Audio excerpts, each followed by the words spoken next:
ఏమైంది అంత డల్ గా ఉన్నావు? ఓటేయడానికి 2000 ఇచ్చారండి. తీసుకున్నావా మరి? తీసుకున్నానండి. మరి హ్యాపీగా ఉండాలి కదా, బాధగా ఎందుకున్నావు? 2000 రూపాయలు నోట్ ఇచ్చారండి, చల్లదు కదండి.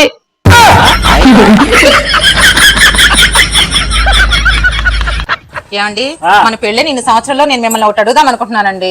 ఏంటో అది? మన పెళ్లికి ముందు నీ గర్ల్ ఫ్రెండ్ పేరేంటి? నాకు అసలు గర్ల్ ఫ్రెండ్ లేదు, పేరు ఎట్లా చెప్తాను? అబ్బా చెప్పండి, ఎటు మన పెళ్లి అయిపోయింది కదా.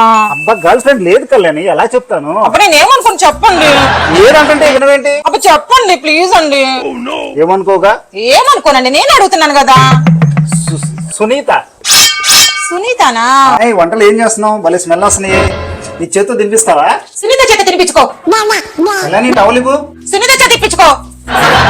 కళ్యాణి షూలేసులు డైలీ కట్టేది నువ్వే కదా, కట్టిగాను రా. సునీత చేత కట్టించుకో. అరే ఏంటి ఇది? కళ్యాణి నా బట్టలు ఉతకలేదు ఏంటి? మీ లవర్ సునీతతో ఉతికించుకో. కళ్యాణి శాలరీ వచ్చింది, సునీతకే ఇచ్చుకో.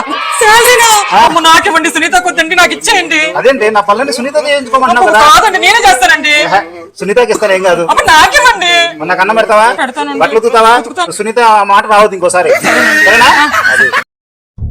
వెళ్ళి టైం ఎంత అయిందో చూసిరావా? మీకు తెలుసు కదండి నాకు టైం చూడడం రాదని. సారీ మర్చిపోయాను. ఒక పని చేయి, చిన్న ముళ్ళు ఎక్కడుందో పెద్ద ముళ్ళు ఎక్కడుందో చూసిరా, టైం ఎంత అయిందో నాకు తెలిసిపోద్ది. సరేనండి. ఏంటి, చిన్న ముళ్ళేమో మన పెరట్లో ఉన్న గులాబీ మొక్కకుంది, పెద్ద ముళ్ళేమో మన వీధి చివరున్న తుమ్మ చెట్టుకుంది.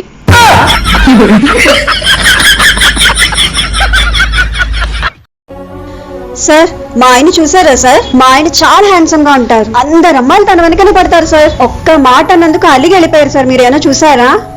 హ్యాండ్సమ్ గా ఉంటాడంటుందిగా, ఏ అమ్మాయి లాక్కొని వెళ్ళిపోయి ఉంటది. మీ ఆయన గారిని నేను ఎప్పుడు చూడలేదు మేడం. మీ ఆయన గారిని వెతకాలంటే మీ ఆయన గారికి సంబంధించిన ఏమైనా ఆనవాళ్ళు మీ దగ్గర ఉన్నాయా? ఉంది సార్, ఒక్క నిమిషం తీసుకొస్తాను. ఇదిగోండి సార్ తనకు సంబంధించిన ఆనవాళ్ళు.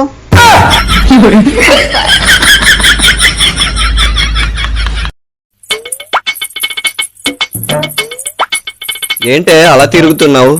ఎండలో బజార్కి వెళ్ళి వచ్చానండి, కళ్ళు తిరుగుతున్నాయి. కళ్ళు తిరుగుతున్నాయా? కళ్ళు తిరిగితే కుర్చీలో కూర్చోవాలి కానీ అలా రౌండ్ గా తిరుగుతున్నావేంటి? కళ్ళు అలాగా తిరుగుతున్నాయి కదా, నేనెందుకు ఖాళీగా కూర్చోవాలని నేను తిరుగుతున్నానండి.